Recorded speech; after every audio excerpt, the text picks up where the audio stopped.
Hi friends, வணக்கம் and welcome to Kovai உணவுகள்.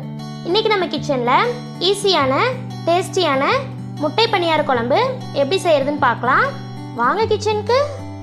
தேவையான பொருட்கள்: முட்டை, பெரிய வெங்காயம், எண்ணெய், தக்காளி விழுது, இஞ்சி பூண்டு விழுது, கருவேப்பிலை, கொத்தமல்லி தழை, மிளகாய்த்தூள், மிளகுத்தூள், கரம் மசாலா தூள், மஞ்சள் தூள், மல்லித்தூள், ஜீரகத்தூள், உப்பு. இப்போ இது எப்படி செய்கிறதுன்னு பார்க்கலாம். ஃபஸ்ட்டு ஒரு பாத்திரத்தில் முட்டையோட ஊற்றிக்கலாம். நான் இன்றைக்கி 4 முட்டை எடுத்திருக்கேன். நீங்கள் எவ்வளோ முட்டை வேணாலும் எடுத்துக்கலாம். இதில் குட்டி குட்டியாக நறுக்கி வச்சுருக்கிற வெங்காயத்தை போட்டுக்கலாம். 1/2 டேபிள் ஸ்பூன் மிளகாய்த்தூள், 1/2 டேபிள் ஸ்பூன் மிளகுத்தூள், 1/4 டேபிள் ஸ்பூன் ஜீரகத்தூள், 1/4 டேபிள் ஸ்பூன் உப்பு, கருவேப்பிலை சிறிதளவு. இது நல்லா மிக்ஸ் பண்ணிக்கலாம்.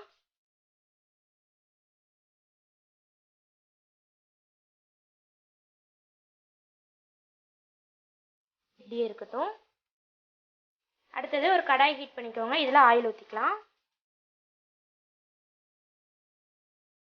ஆயில் ஹீட் ஆனதும் இதில் வெங்காயம் போட்டுக்கலாம். கருவேப்பிலை போட்டுக்கலாம்.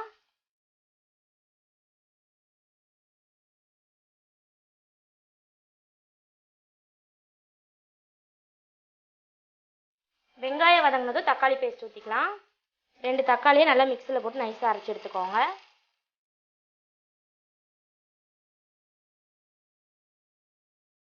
நீங்கள் தக்காளிக்கு பதிலாக புளி தண்ணியும் ஊற்றிக்கலாம்.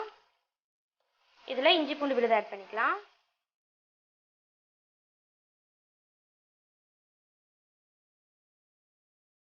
மசாலா தூள் எல்லாம் ஆட் பண்ணிக்கலாம். 3 டேபிள் ஸ்பூன் மல்லித்தூள், 1 டேபிள் ஸ்பூன் ஜீரகத்தூள், 2 டேபிள் ஸ்பூன் மிளகாய்த்தூள், 1 டேபிள் ஸ்பூன் மிளகுத்தூள், 1 டேபிள் ஸ்பூன் கரம் மசாலா தூள், 1/2 டேபிள் ஸ்பூன் மஞ்சள் தூள்.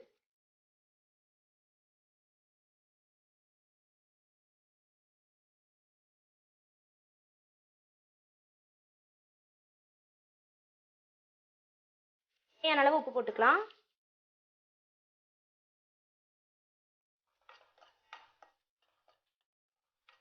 தேவையான அளவு தண்ணி ஊற்றிக்கலாம்.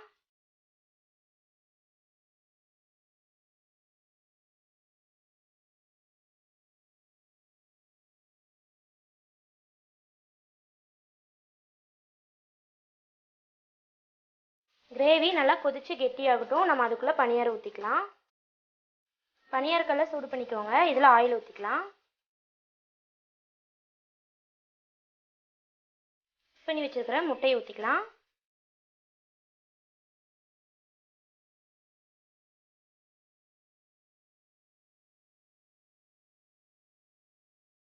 மிச்சிருக்கிற முட்டையை அடுத்த பேட்சில் ஊற்றிடலாம்.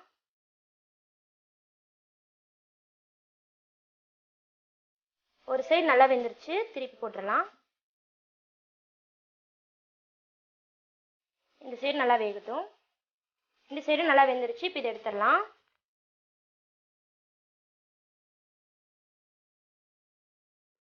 பாருங்க, கிரேவி நல்லா கொதிச்சு இந்த அளவுக்கு கெட்டி ஆயிடுச்சு. இந்த டைம்ல நம்ம பனியாரம் போட்டுக்கலாம்.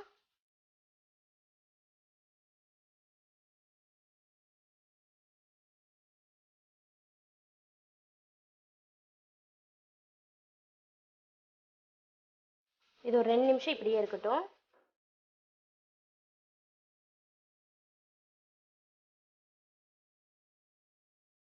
மேலால மல்லித்தலை தூவியாச்சு. இப்போ இதை சர்வ் பண்ணிடலாம். முட்டை பணியார குழம்பு ரொம்ப சூப்பராக ரெடி ஆயிடுச்சு. இந்த வீடியோ உங்களுக்கு பிடிச்சிருந்தா லைக் பண்ணுங்கள், ஷேர் பண்ணுங்கள், கமெண்ட் பண்ணுங்கள், சப்ஸ்கிரைப் பண்ணுங்கள். மறக்காமல் பெல் பட்டனை கிளிக் பண்ணுங்கள். தேங்க்யூ.